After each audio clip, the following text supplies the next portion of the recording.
Hello and welcome to another edition of the New Watchers on the Wall.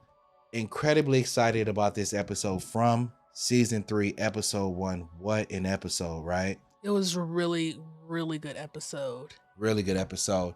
And listen, we got some crazy things that we want to discuss with you guys. And we're going to talk about it throughout the thing. You know, one of the questions that we have is Victor, the new three-eyed raven. And we're going to break it down later why we're asking that question. Right. We're going to break it down. Right. And our next question is, did the monsters see or hear the townspeople talking about the animals being their last source of food? And in particular, you had a question. Yeah, I asked you, I said, who was in the house when they were having that conversation? Exactly. Right? Yes. And so we went back and so it was, what's the little boy's? No, he wasn't there. He walked in at the last minute. Mm-hmm. Is Miss Chin? Ethan. Ethan walked in at the last minute, so he heard, and then Boyd and Donna. Mm-hmm. And our question is Donna a spy?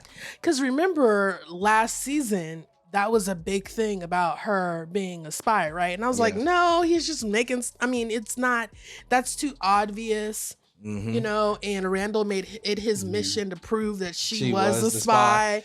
And who else could possibly have heard that? Right, because the monsters, they're in the cave at night. Exactly. Sleep. So who else would know and be able to relay that information that they're in such a desperate manner? Only those people, Miss Shen, Miss Boyd, and Donna. Yep. And as we jump into the episode, we want to welcome one of our favorite guests that we sometimes have on the show, Derek. Everybody say what's up to Derek. Yo, hey, what's up, everybody? So Derek is a friend of ours, and we finally got Derek to watch From during season 1 after much convincing. But nevertheless, let's go ahead and get started and talk about this episode. So it starts off, right? It starts off and we see Tabitha. She's in the hospital. Mm-hmm. We pop right back in where we left off. Left off. And so was the whole interaction with the doctor kind of strange to you? It was a little weird. Yeah. What was weird about it to you? To me, it just seemed very I don't know how to explain it, but it just seems very accusatory almost. And remember I said that when Tabitha called her mom, I was like, why would you do that? Because to me it's giving, what did you do to your family? Mm-hmm. You know what I'm saying? It just was the whole interaction with the doctor, and then put me off, and then the police coming in. It just was kind of like, did she do something to her husband and her kids? Exactly. Right? Mm-hmm. Yeah. And then it transitions. Go ahead, Derek. Yeah, I think that's normal. If somebody shows up at a hospital with no ID, that's the first thing they're going to do is call the police. But I just felt like you guys, like, there's something going on in this hospital. I guess because I'm just, suspicious with all the twists and turns. I mean, I was even freaking out when she got on the elevator. I'm like, oh no, is she gonna get out the hospital? Yeah. Exactly. Yeah, I was looking at all kind of stuff when she got in the elevator. I was like, man, why are you staring at her like that? Yeah. You just have you straight up paranoid the whole doggone episode, which is crazy. So then it transitions to Boyd, and he's talking with Father Khatri like they normally do, but they said something that was kind of interesting to me during that conversation. It was like, well, maybe are you guys not scared enough or worried enough? And I'm like, why would Father Khatri be saying that to him while, he's kind of wrapping his wounds? And Boyd asked him, he said, what are you? Mm-hmm. Like, what are you? Because when he was in that cave and he saw all the people screaming and chained up, he saw his wife, and his wife told him, what did his wife say again? You can't save these people. Mm-hmm. They're going to die eventually. Mm-hmm. So he's connecting the apparition of his wife with the apparition of Father Khatri, and he's asking. Now everybody's starting to ask questions. He's asking, what are you? Exactly. Because why? My wife said pretty much the same thing.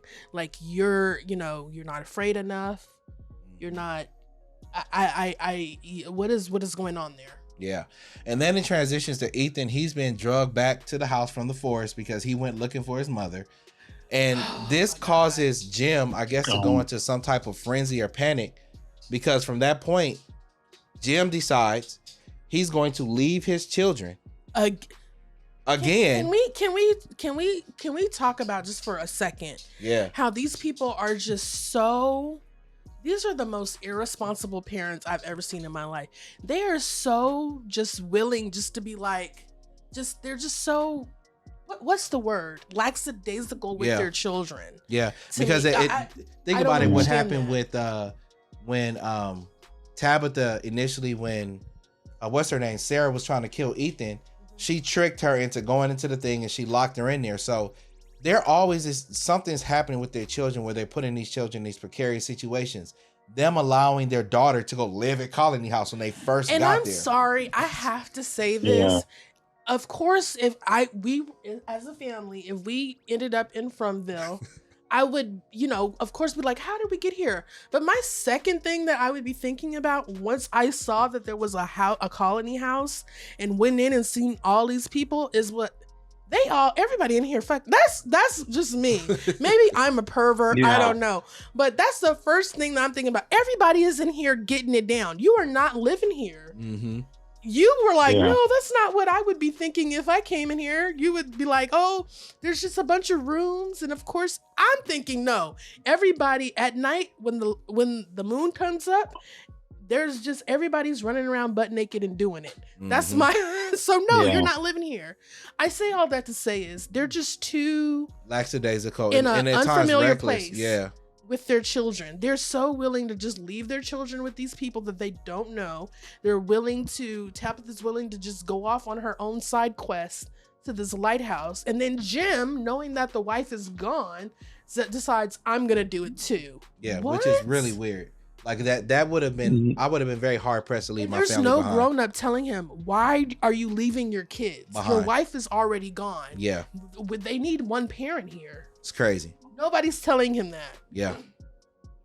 Anyway, that made no sense to me, because that's being irrational, and I thought about it from a standpoint of like, oh, hey, I've lost my wife, so I'm going to go out here and look for her, because nobody else is trying to help, and and even with being talked out of it, he still goes out, and Kenny goes with him.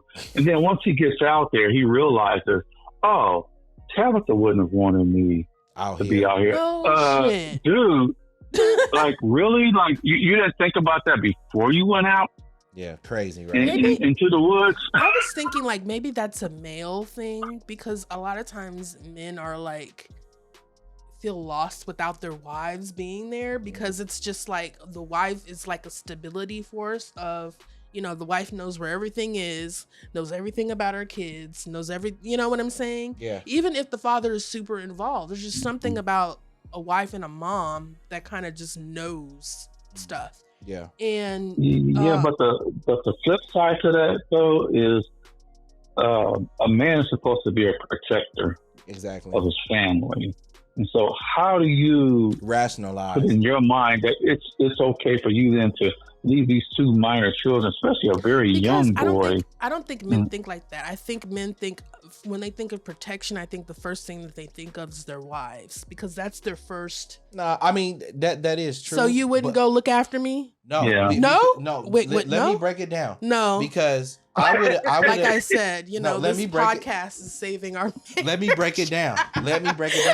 Because listen, I know that if you had made that sacrifice, you would not want me to sacrifice myself as well. Absolutely not. I would not want you because you would want the kids to be taken care of, right? If I saw you in the woods and I'm out here looking for a way out and I saw you pop up behind a bush, we are going to fight.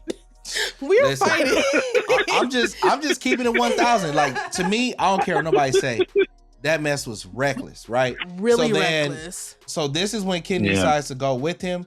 But this is the thing. It transitions to Fatima, and now she's throwing up in the bathroom. And once again, it's indicating to us that she is pregnant. But what's interesting is that it seems like people in the Colony House knows that she's pregnant, because last season, it was like, we're kind of hiding this. The one quick thing I wanted to say about that, and we got to keep it moving for time purposes because there's so much to discuss, is everybody seems to just kind of look over that, because for years people have been having sex at the colony house. They've been having sex everywhere. I doubt they have contraception. And it was a shock that she was pregnant. Why is nobody like kind of like more interested and fascinated? Like, how is she the one that ends up, you know, getting pregnant out of all the things that are going on in Colony House? But, you know, so it kind of just shows her once again, she is pregnant. They need to take care of her. And this is when it transitions to Boyd, and he's sharing the best route for Kenny and also Jim to navigate the forest. And this is very interesting because it's the first time that Boyd, what we've seen on camera, explains to everybody what he has experienced in the forest. He tells them about the spiders, the web trees. He talks about that cave that he found the townsmen in. So he's kind of laying the land and giving them the information so that they can be successful as they get ready to go on this crazy camping trip, right? right. And I want to bring up a point here about Boyd finally telling somebody his experience. Was this the point where I told you when we were watching the show, I don't trust Victor anymore? Go ahead. Okay, so yeah, you know how last season it was a really big issue with us, like nobody's talking to each other about their experiences. And they're having this conversation. Boyd's talking about how, you know, you can maneuver through this forest and where to go, checkpoints and such. And Victor doesn't come in and say, hey, this is what I know. You know, I told Tabitha to go through this tree. She ended up at the lighthouse, and now we don't know where she is. Like, he's keeping it to himself. He's keeping all this stuff to himself to the point where it could be super helpful if he would tell everybody. And now it's like to the point where I don't trust him because those are things that are very important to share. Yeah, because you would have thought he would have shared that with Jim, that I do have an idea where your wife went. Instead of them going out in the forest and guesstimating, he could have said, hey, there's a lighthouse out there. She went that direction toward that lighthouse. And that could have been helpful information. But this is what makes us ask that question that we asked earlier. Is Victor similar to the three-eyed raven? Now, Derek, I know that you didn't get a chance to watch Game of Thrones yet, right? No. This isn't a Game of Thrones podcast, by the way. Yeah. But in the show Game of Thrones, there's this character called the Three-Eyed Raven, and basically he has the power and ability to see through time in the future and in the past. And in particular, toward the later episodes of the season, one of the Stark kids becomes the Three-Eyed Raven, and he does different things throughout the course of the series. Sets up the future events. This sets up the future events, right? And so it's very small things. It's exactly that while you're watching the show for the first time, you wouldn't even notice it. Yes. Really.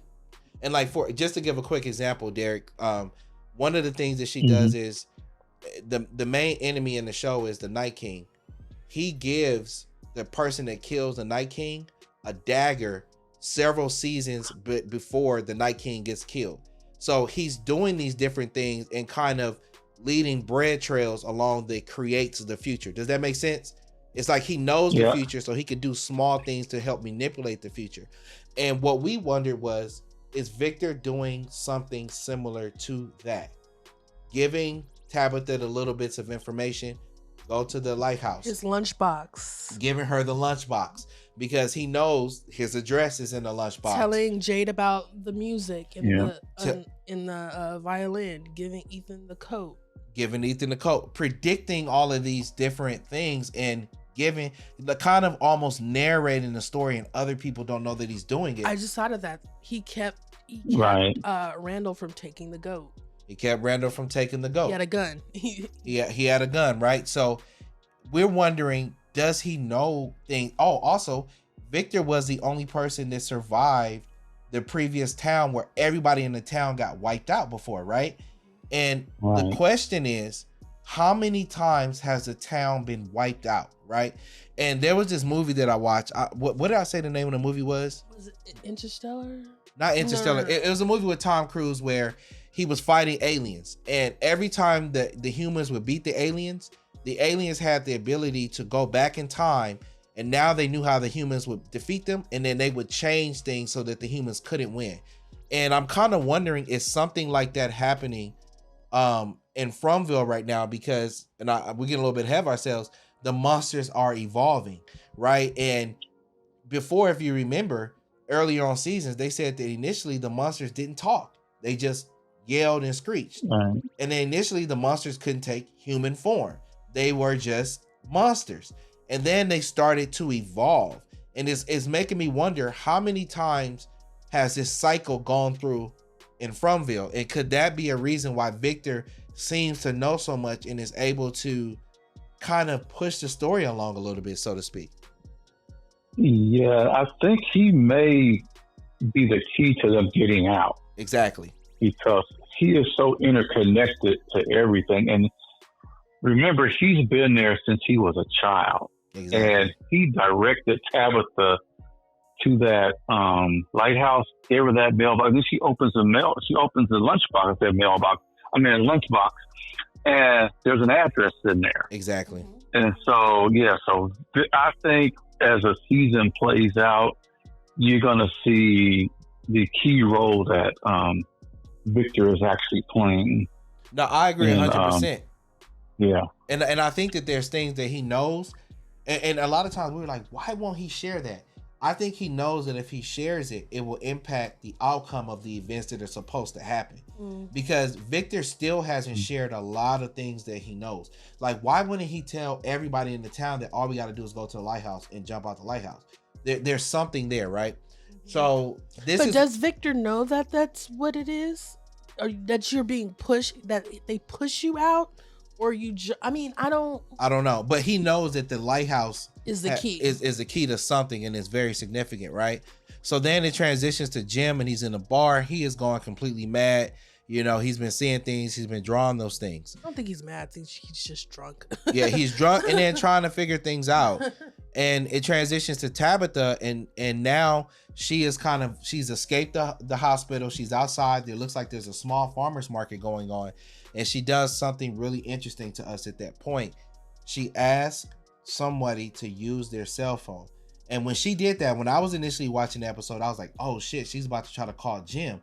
And I was wondering to see what was going to happen with Jim's phone. When she called Jim, would Jim be in the real world still? Like, when he had picked up and been like, hey. And I was just wondering who she was going to call. And I found it really weird and interesting that she would choose to call her mother out of all people to call at that moment, or not make multiple phone calls and at least try to call Jim. What did y'all think about that real quick? I immediately thought that, that was a bad idea, because the mom was like, they're looking for you, they're da-da-da-da, and she's speaking to her daughter. And again, that thought of, what did you do to your husband and your children came to mind. Right. You know? Yeah, and I thought it was just odd because, like, okay, why are you not telling your mother where you are? And what's going on? Yeah. And what's going on. But go ahead. Oh, no, I think probably was the next thing that I would do if I'm the mother is I'm calling the police and you tell me where that call came from. Yeah. Because I'm going to find my daughter. Yeah. Right. But like Candace was saying, and we was talking about this off the air or whatever, she was saying she looks like a murderer, because if you've been gone, your husband is gone, your children are gone, you already accidentally killed one of your children years ago. She's going to look like, she looks like a murderer. Right. So like, to me, I wouldn't have been calling anybody in the real world besides my husband, Jim, to see if his phone would have rung in from, or if Jim maybe would have not been in from, because she doesn't know what time period she's in. We don't know. Right. So this is when it transitions to Kenny, and, you know, he's in a diner with his mom and she's giving him some great rations, and he's in there with what's the medical girl? Sarah? No, not Sarah. I can't remember her name. God, what's her name? Christy. Yeah, so he's in there with Christy, and I'm like, Christy, you keep on friend zoning my man. Get out of here. But that's on. I was Christy. I'd take Kenny and run off somewhere and live in one of those cars. And then this is when we see Jim. He's talking to his children. He's like, hey guys, basically I'm getting ready to leave. And that's when we thought, why did he not stop himself in his tracks when he was giving those final hugs and say, you know what, this is a dumb idea. This is a bad idea. This is a dumb idea to go. Like, I just don't get that, especially since they've already kind of lost their mom. And Kenny and Jim, they leave. And they go to the fields. They're leaving, and then this is when they go to the fields and see how rotten all of the fruits and vegetables are. And this is when they're like, yo, we're going to be in really big trouble because we no longer have anything to eat. And this was a really interesting and sad scene to me when the people panic so much that they go to Kenny mom's house and basically they push her out the way, ransack her house, and take all of the rations. And I was just like, dang, you know, and that was kind of crazy to me, but they just kind of showing how desperate the people are starting to get. And then it transfers to Randall. And this is when he's trying to take a goat and he's confronted by Victor and several other people. And like, dude, we all need food. But I really think Randall's going to play a really big role here because there's another standoff between him and Boyd. And Boyd says, hey, man, look, basically either we could do this. Also, I forgot to say, Victor pulls out that 22 on him. Gun. Yeah. Yeah, which was... I thought that was completely out of character. I was like, okay, this is a guy who's like real timid and he's just kind of weird. And then, he shows this tendency towards violence. I mean, I know he's pulled out a gun before, but I just didn't see him pulling a gun on another human being. But it's kind of like we said. It's like he's trying to prevent something from happening. Yeah. I wondered, to me, it was kind of like, I felt maybe it pushed him over the edge because he pushed Ethan and stuff and then also threatened him. But once again, there's a standoff between Boyd and what's his name? Randall. You know, but like I said in our video that we did last night, which was kind of like a pre-watch video to this episode because the episode hadn't dropped yet, I think Randall's going to play a big part in this season. I don't know how, I don't know why, but I think he may play a big part. This is when we see Kenny and Jim, they're walking through the forest and they run into these weird statues in these cabins in the woods. And of course, who the hell built these cabins? Who built these things? And does it go back to that there have been people in the past in Frumville that have been there? Like, why are these cabins there? Really, really kind of interesting. But they decide they're going to kind of... Yeah, but did you notice, if you looked at the statues, they look like, some of them look like kind of more human form, but some of the other statues look like when the monsters were transitioning from their human form to the monster. And they did that. I mean, I know we're getting ahead, but, at the end, you saw that this was like the first time we saw where they would kind of transform parks into monsters, transform back to human form. Yeah, and so there's something to that place that they went to. I think so too, 100%. Because like we're seeing that evolution of the monsters, and to me they were real intentional about showing that, and we got a chance to see that in a variety of different scenes this episode. When they got Boyd at the end, and then also when they almost got Ethan, when the monster ran outside the house, and it was like let me transform, and they wanted us to see them actually transforming. And really kind of showing that they have the ability to turn it on and off however they want to, which was pretty interesting. And then this is when we see Tabitha. She's talking to a priest about her sins, and she seems like she's kind of losing her faith. But then something interesting happens. They have a conversation. She opens up the lunchbox, and I thought that this was an amazing reveal. And there's the address of Victor's old home there. I thought that was so cool because I was wondering how we had always predicted that she was going to connect with somebody's relative, but we thought it would be Victor's mom or sister. Maybe they still do. Maybe the sister met the dad and told her what happened, and he thought she was crazy. But do you notice how the dad talked to Tabitha? In what way? Like, it was almost like she had been there before. Because remember, the dad was like, oh, no, I don't, not today. Kind of like, I'm not doing this with you. Get away. Da, da, da, da. What the way I took it was maybe he was used to the media coming to his house, because he essentially lost his whole family. He lost his children. He had 2 kids. He lost his wife. So I would assume that, you know, when they were missing, there probably was a lot of media and stuff like that, you know, constantly coming to his house trying to get information about what happened. So maybe he thought she was like a reporter or something, you know. But then when you saw the lunchbox, but you remember in season 2 when there was this picture of Victor when he was a child, and they showed the milk, showed the lunchbox. Yeah, wasn't that his father in the background? Because there was an adult male in the background, that picture when Victor was a child. I think that Victor was in the background, and then that guy that Jim keeps seeing was in the front. That's the guy that Jim sees all the time in his visions, that the heavyset Caucasian kind of guy. Victor was in the background, really small, if I'm recalling the image you're talking about, but it was that other guy who's in the front that Jim has constantly been seeing. Yeah, I was thinking that I'm gonna have to go back and look at it, because maybe his father somehow escaped. That's what I was thinking too.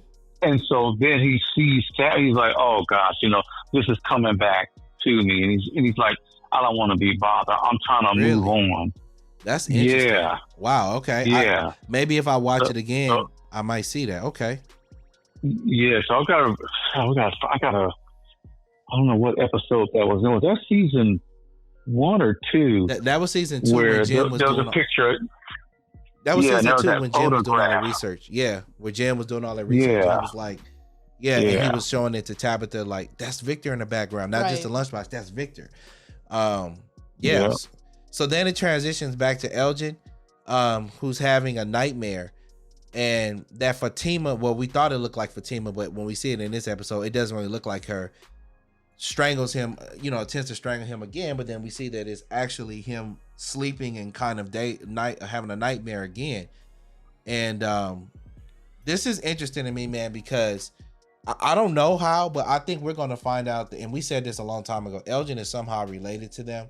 And what if Elgin is Fatima's child, and they eventually escape somehow, but that's why he recognizes the place, because he's been there before, because he has some type of attachment to this place, almost similar in the way Victor does. But we don't know what that attachment is just yet. Maybe, like you said, it's reset. Yeah, like that movie, like I was telling you, that I was talking about. God, what's the name of the dog? I'll put a picture up or something of it. But the aliens, like I said, every time the humans would defeat them, the aliens had the ability to reset time. And then that way the aliens could defeat the humans again, because they knew what was going to happen. And that's almost like what it kind of seems like is happening here, you know, because the monsters seem to now all of a sudden be one step ahead of them, and things then like also that. Too, Elgin, remember in the second season when he was on the bus, he was like, no, I don't want this place, not this way. Like, so he knows some connection. Yeah, there's a connection here. So I think that's what it is. I think something has been reset. Yep. And time has gone by and he's back. Yep. And the movie was called Edge of Tomorrow. There you go. How did you figure it out? I just looked it up real quick. Thank you. The name of the movie is called Edge of Tomorrow, and it features Tom Cruise in it. And if you guys check it out, it will make sense what we're saying here. Mm-hmm. There, you got to check out the movie. It's a pretty good movie, I think. Because I really feel like things happen in cycles here, and that's why, to me, Victor never seems shocked and surprised when anything happens. He always just seems to have a plan. Like when they went in his colony house, he had the rope to go downstairs. You know, he had the rope to go downstairs when he was at colony house. When they were running through the fields, he had that trailer that was his home that was hidden, and she was like, "Do you have a townsman?" He's like, "No, but I just hide good in here." He knows all about the trees. Like he something's going on with him. And I'm looking to find it out. I'm looking to find out about it more, for sure. And so this is when it transitions to that major scene where they're all in Kenny mom's house, and it's Donna, it's Boyd. Who else is there? It's just those three. No, Donna. Yes, and they're discussing the rations, and they're saying, look, we don't got enough food here. And then she comes up with the great plan of, why don't we plant the stuff at a different location, different soil, multiple different places to see if the seeds will grow. Right. And then they also decide to slaughter the goats and not the cows. No, they decided to slaughter the cows because they said one cow lasts a month or something. I thought they decided to go with the goats. Yeah, but and then that's when Ethan comes in and he gets sad that he hears that conversation. But this is the important part about that conversation. That is it. Then later on in the episode, the monsters use the animals against the humans by freeing them because they know how desperate they are with their lack of food and stuff. And that's what, creates the episode finale, which was absolutely amazing. But how the hell do these monsters seem to know so much? Even when they capture Boyd in the end, they're like, you said that we couldn't break you. How did they know he said that? How did they know that the animals were the last resort when there's only 3 or 4 people in that room that heard that conversation? And once again, is Donna a damn mule? Is she a plant in there and is relaying information? A mole. Not a mole. Not a mule. A mole. Yeah, not a mule. A mole. Yeah. I don't know if she's a mole. I think, like we said, that this isn't the monster's first rodeo. Mm-hmm. They get these humans, they trap them. There's a tree that falls in the forest. They in there, and then it's kind of like a slow, like sadistic kill. Is what they're doing. It's like when they try to use the radio. They put the antenna up on the house, and Jim heard a voice, and then the lightning struck the house and destroyed everything, and then the soil's getting destroyed. They know. I think it's almost like a punishment. We'll find out that the season goes. Yeah, it's like they're just slowly taking things away and descending them into madness, and that's why Boyd is like, "You're not gonna break me." Yeah. But his wife is saying, "You can't save these people." It's almost like that vision. Those monsters are coming into Boyd's mind through those visions and letting them know, we are going to do this slow and sadistically, and we're going to eventually kill all of you. Mm-hmm. Yeah, I mean, I don't know, man, because I feel like there's initially when the show started, I thought that the bartender was the mule. Because he knew everybody. God, why don't he say that? The mole. I'm gonna just say, yeah, golly. I thought the bartender was the mole, right? I'm just keep making that mistake.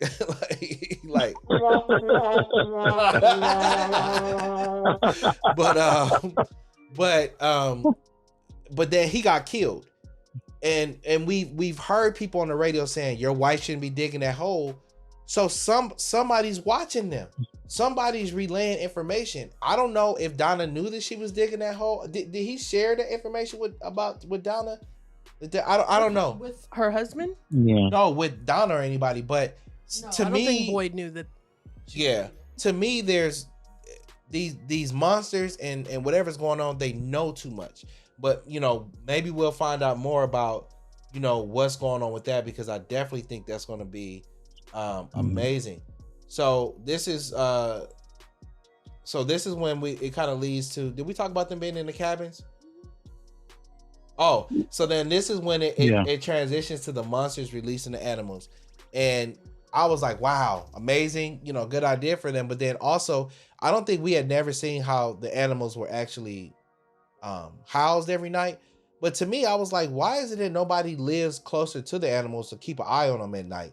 Like somebody's job could be to be in a barn with a townsman and make sure that the animals are taken care of, because that was weird to me that this is the only time that the monsters have interfered with the animals. Like, think about that. As long as we've been dealing with this. Or even interfered with their housing or their sanctuaries. Yeah. Like burning. Why wouldn't they just burn the house down? Yeah, it was interesting that would be the first time that they would decide to mess with the animals. But it was definitely a genius plan to get everybody out of the house trying to save these animals. And it led to some incredibly tense moments. Some of my favorite. This episode, to me, has the potential to be one of the best episodes out of any of the seasons. It could be the best episode. I don't know. It's right up there when the monsters broke in the colony house. Yeah, I think it was up there when they broke in the colony house. So this is when it transitions to Boyd and Jade there, and they're drinking in the post office, and then they hear the cows and animals running through the town. And boy, that was so tense, because then they're running out there, and you could see the monsters stalking them as they were trying to save the animals. It was like, oh yeah, we got y'all. And Ethan opens that doggone door. Again, no parents there. Yeah, no. Yeah. And he opens the door, and it goes back to that cool moment where you and Candace were talking about, where the monster's chasing them, and as soon as she goes outside, she does that transformation and transforms into the monster, really showing us that they have control and the ability to turn it on and off however they want to, which I thought was a really interesting scene. And the monster walks over to Jade and kills the cow right in front of him. And I thought that was like interesting, because it's like he could have just reached over and grabbed him, but it was like, no, I want to kill this cow. Psychological. Yeah, psychological warfare. Torture. Yep. And they're headed into the barn area. And when I saw them go into that barn, because the previews, we had known somebody was going to get killed in now, I hadn't watched the previews like you. Yeah. I think I only watched it once, and I was like driving at the time. Yeah. So that was the only time I saw the preview. So I didn't have anything to like go by. What? I'm just watching it. And I'm just watching it. What? Like, yeah. Oh man, because when they went in the barn, I was like, "Oh my God, it's that scene!" Because I just knew that scene was going to be later on in the season, and they hit us with it in the first episode. What? Yeah, and then Kenny went out there with, what's his name? He went out with Jim, and he's gonna come back and his mother's dead. That's exactly what he's gonna, like what we were saying. Kenny. Jade and Victor, I think, are going to like nut up this season from that, because Miss Chen, she was like a mother figure to Jade as well, to all three of them, pretty much. Yep. You know, yeah. She was that voice of reason. She was the elder. There were times where even Boyd would go and talk to her, because she was that elder. Boyd talks to Donna a lot, and then he talks to Miss Chen, and then Kenny. But Miss Chen is like that stabilizing, that grandma figure that everybody goes to get advice and information from, and she's gone. Which is comfort. The last bit of comfort that this place has is gone. Yeah. You know what? Did they show Sarah this episode? No. Yeah, no, they did show Sarah. Remember, she helped them when they ran out of the she helped them for a quick second. Oh, okay. Christina's. No, that was Sarah that helped them run out of the hide with Ethan, and then they all ran into the bus with Randall. Oh, with Randall. Okay. Yeah, so she was in there for a hot second, and they're doing what they can do to show that like she's a good person, so that she can get that. Because I think eventually the townspeople are going to accept her back and realize that she's a valuable asset. Something that we talked about in our video yesterday, that she's going to end up being an asset somehow, some way. And then this is when they lock the barn thinking they're safe, and then the monsters walk from the back of the shed, and they're like, "Hey, howdy there, buddy." And because they're trapped in there. Yeah. Because there's some outside the door. Yep. They're trapped. And then and that's when it's clearly evident that this whole thing was a trap, and they were playing them, and they said, "Hey, you said that we couldn't break you." And I thought it was interesting that they had the opportunity to kill them both, and all they did was scratch Boyd real hard. Like, he transformed into a monster when Boyd was fighting him, scratched him real hard to pin him up so that he could watch what they were going to do to Kenny's mom. Yeah. Kind of like what they did to that one girl, that ran out of the bus. Remember, they tied her up and put the nail through her head. Exactly. That big old spike. Yeah. Yep. And then they killed Kenny's mom, and he's watching. No, they tortured that woman. Yeah. And I walked around the house for like 10 minutes straight, because I was just like in shock. Yeah, she was in shock. She was in shambles. But when I tell you, this episode was superb. And I mean, just a superb episode, because like I said, in season 2, we were kind of conflicted on it because we felt like season 1 was a masterpiece.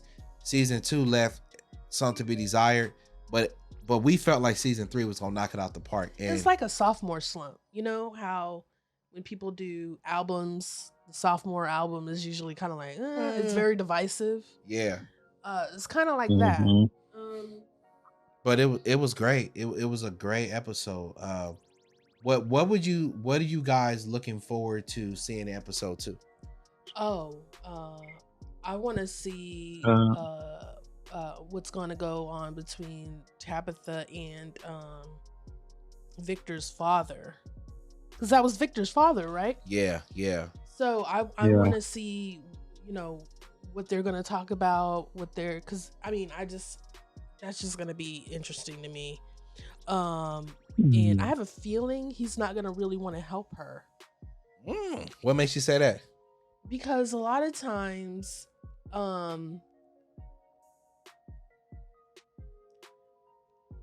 it's just the feeling I have. Those kind of characters, to me, from watching shows, they're the type of character that could easily help and be of great use to what's going on, but they decide not to do it until like the very last minute. Like, he seems like one of those characters who is so broken because of what he possibly saw there, or his guilt of maybe getting out. Well, why do y'all keep saying he was there? Y'all gonna have to pull this picture up y'all talking about, because I don't think he was there. I think he was. I think he was. Okay, y'all might be right. I'm gonna have to do some research. Leave it in the comments. Leave it in the comments. Was Victor's father there? I could have swore he was. I don't know, but that and Kenny being ready to burn the village down, and then also too Boyd, because that had got to mess him up. Because that was in the trailer when he was walking a body back that was super bloody, and the foot was hanging out of the thing. Yeah, because he watched. They made him watch them torture her, and he's just talking her through. And I just wonder, like, in this next episode, like, do they just walk out of the bar and just leave him? Because remember, they handcuffed him, or tied him to a post, and so then they just kind of like just let him go. Because they said, we're not going to kill you. That's no fun. They probably just undid the things and said, okay, we're going to go take our nap now. Bye. Yeah, that's going to be interesting to see. Or does somebody discover him and they're tied up? That's going to be very interesting to see. For sure. I'm definitely interested, like you said, in what's going on with the outside world with Tabitha and stuff. I'm happy, and we talked about it in the video that we did last night. I am so happy that somebody got out of Fromville, because it opens up a whole nother realm of possibilities to the show instead of being stuck in Fromville. So I'm curious to see how helpful Victor's father is. If there's other people that have also escaped Fromville, that maybe they find those people or something like that, because they can't be the only people, especially since create a support group. Yeah, and then they try to figure out, how she said a support group. No, because would you want to go back if you didn't have any family back there? Would you want to go back and help and try to figure out? Absolutely not. It would probably be impossible to, because also, who are you going to get help with? Because if you tell anybody the story, you seem crazy as hell. And also too, I don't want to get stuck there. Stuck there again. Yeah. I don't know. I feel like next episode we also just need to see like a town hall meeting. Everybody needs to meet up at the church, and we just need to talk about what everybody knows, or we just need to have some type of intervention where we sit Victor down in the middle of the room and everybody just ask him questions, and you can't leave until you answer our questions. Ain't no peaches for you. Yeah. Until you answer what you know. Because I don't know, man. Victor, I'm starting not to trust him. Yeah, and that was a good point that you brought up about Victor and not trusting him a little bit. But it could be his standoffness also could be because he knows he's been through it so many times that it's almost like tell them what you've been through. Tell your story. Yeah. But Miss Chen's death, I think, is going to have a big impact on the town. Because it had an impact on me. I wanted to come in here in all black. Because this is... Yeah. I liked Mrs. Chen. I really love Mrs. Chen. And I just was like, dang, when one of your favorite character dies in the first season... First episode, that's rough. That hit me harder than when Father Khatri got killed. But like, oh my gosh, yeah. Who's gonna make the pancakes now? I know. Who's gonna cook the food? I know. Or who's running the diner? Yeah, who's gonna run the diner? Maybe Sarah starts running that thing again, because she's the only other person that was really working in there tough.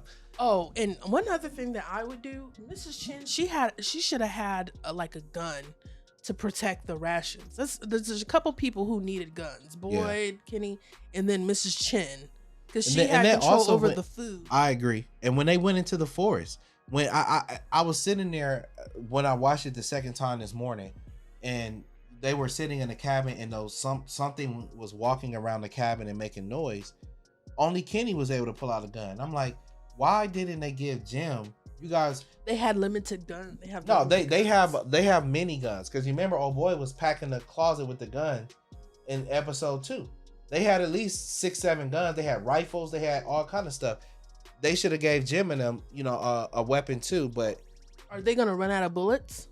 I don't know. I mean, they really haven't been shooting the guns because they're really kind of useless against the monsters. Also, too, what I would do is them people who came and stormed Mrs. Chen's house for the rations, whatever we have, you can't come in this diner and eat it. You take whatever that you took and you make that work out. Okay? You already know Boyd ain't gonna do that. I bet you won't come over here to this diner. Shit, because we told you. Is there even anything to cook in the diner? Well, I guess they got all the food got taken out. Yeah, but I mean, I guess they do got the animals and the cows and stuff. They had all the food and no seasoning. They just took the seasoning. Okay. It's been a great episode. You guys, please comment, subscribe, share. Hold on. What did y'all think of our 3 questions we posed at the beginning? I want to know. Our 3 questions were: is Victor the new 3-Eyed Raven? And we kind of broke it down a little bit why we were feeling that way. We also said, do the monsters see or hear them talking about different things? Because it seems like they have access to them. And are they getting this information because there is a plant or somebody is in the town who's snitching? And we said, is Donna the new snitch? Is Donna snitching? Is she the mule? Yes. Why you trying to make fun of me? The mole. She over here making fun of me. but yeah, thank y'all for tuning in. And don't forget to like, subscribe, and share. Our watch is ended. Peace.